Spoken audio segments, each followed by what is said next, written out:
Bisa sidang sengketa hasil Pilpres 2019 kembali dilanjutkan di Mahkamah Konstitusi. Agenda sidang adalah pemeriksaan saksi dan ahli dari pihak termohon yaitu pihak KPU. Satu hal yang sering jadi pembicaraan, di mana seolah-olah dalam sidang kemarin KPU ternyata tidak mengajukan saksi. Pihak KPU hanya menghadirkan ahli dalam sidang lanjutan ini. Ahli yang diajukan adalah Marsudi Wahyu Kisworo yang dikenal sebagai arsitek IT di KPU. Dalam penjelasannya di persidangan sengketa Pilpres 2019 di Mahkamah Konstitusi itu, Marsudi Wahyu Kisworo menyatakan tidak adanya keteraturan angka pada data yang muncul pada sistem penghitungan suara atau situng. Pola yang acak. Ya, begini saudara ahli, apakah kemudian kalau muncul secara faktual ada data situng yang memang berbeda? Kalau Bapak tahu ini, Pak ahli ini, sebenarnya apakah sesungguhnya data situng itu bisa kemudian baik itu diambil oleh secara internal karena itu yang bisa mengakseskan hanya KPU, tapi juga tidak tertutup kemungkinan melalui web yang di luar itu. Hanya harus memang mempunyai keahlian khusus.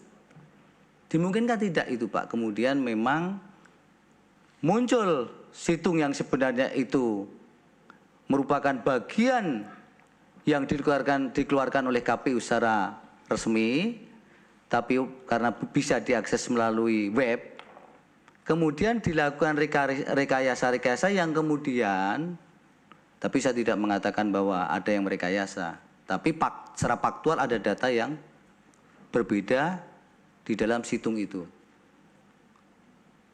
Nanti selanjutnya Mahkamah akan menilai tentang mana sebenarnya sesungguhnya yang, karena ada bukti yang asli, ada juga yang hanya fotokopi dan difotokopi. Sebenarnya bisa tidak Pak kemudian direkayasa demikian rupa sehingga itu kemudian seolah-olah menjadi hasil uploadan dari situng yang kemudian seolah-olah menjadi asli secara keilmuan maupun secara teknis Pak.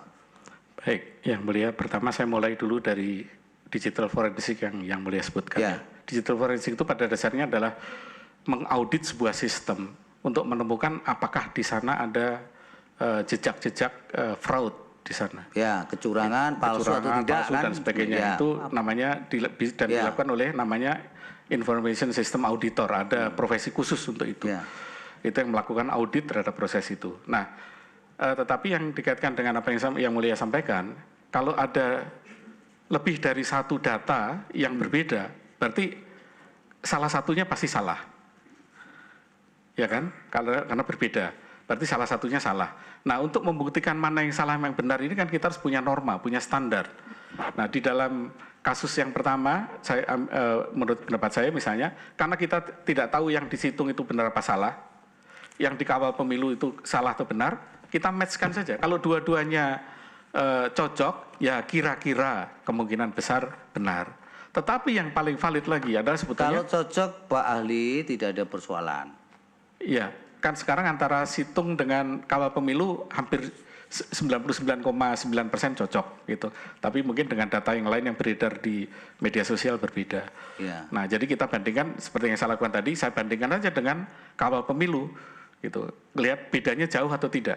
Kalau bedanya sangat jauh berarti mungkin ya dua-duanya salah. Tapi kalau bedanya hanya 0,05, saya kira dalam statistik itu range yang bisa diterima. Apa Anda bisa memastikan kalau berbeda jauh itu pasti kemudian itu dua-duanya bisa ada persoalan? Ada kemungkinan di salah satunya pasti salah. Anda sekarang mengatakan kemungkinan. Iya. Kalau tadi kan tidak menggunakan kemungkinan, berarti dua-duanya salah. Kalau bedanya Ini tegas, besar. Pak. Ya, kalau bedanya besar, Ya. maka kemungkinan salahnya antar kedua-dua itu probabilitasnya juga makin besar. Makin besar. Jadi kita bicara probabilitas yang mulia ya. Jadi kalau dua data bedanya sedikit, maka probabilitas dua-duanya salah itu kecil. Kalau begitu apakah kemudian kalau ada perbedaan secara disparitas itu jauh, antara yang satu dengan yang satunya jauh, dan antara satu dengan yang satunya dekat, apa kemudian itu tidak bisa serta-merta dikatakan bahwa itu ada salah satu yang kemudian Anda katakan tidak benar? Kalau boleh kita menghindari kata palsu. Ya, di dalam ilmu data itu ada namanya voting. Jadi kalau seperti demokrasi saja, kalau 3 tadi yang 2 mirip-mirip, yang 1 beda, berarti kemungkinan besar probabilitasnya adalah yang berbeda ini yang mempunyai kemungkinan besar salah. Nah, tapi saya ingin sebetulnya menyampaikan yang solusi yang kedua. Kalau kita mau cek data situng benar atau salah, kita bandingkan saja dengan perhitungan data manual.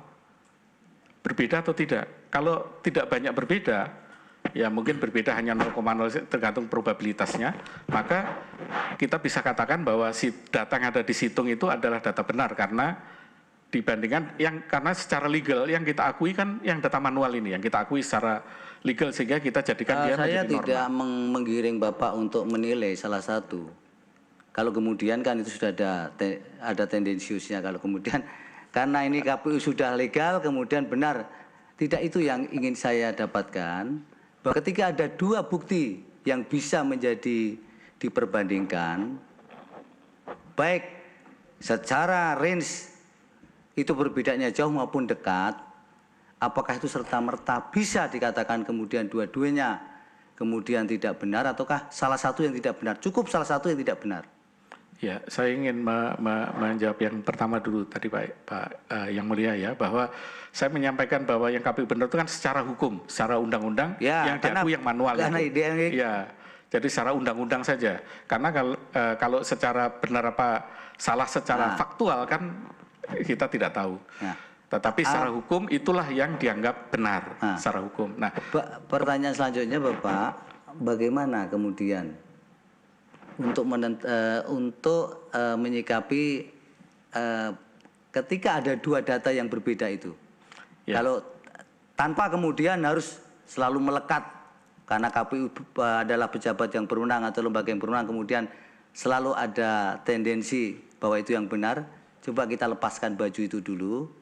Kalau dari sisi pandang Anda sebagai ahli, kalau bisa berikan apa kira-kira parameternya, tapi kalau tidak juga tidak usah dipaksakan. Ada beberapa metode statistik yang bisa digunakan untuk itu. Ya. Untuk melihat misalnya kita punya 2 data, katakanlah kita lepaskan mana yang legal atau tidak legal, kita punya 2 data yang berbeda. Maka kita bisa lakukan uji statistik, kira-kira pasangan deretan data mana yang memiliki probabilitas lebih benar dibandingkan yang lain. Ada banyak uji statistik, bisa pakai t-test, bisa macam-macam lah. Ya. Yang mulia, saya tidak pakar di statistik, tapi mungkin di itu salah satu metode yang bisa dipakai. Iya, yang saya. Selain itu juga ada seorang ahli yang diajukan secara tertulis keterangannya, yaitu Riawan Chandra. Tim TV One mengabarkan.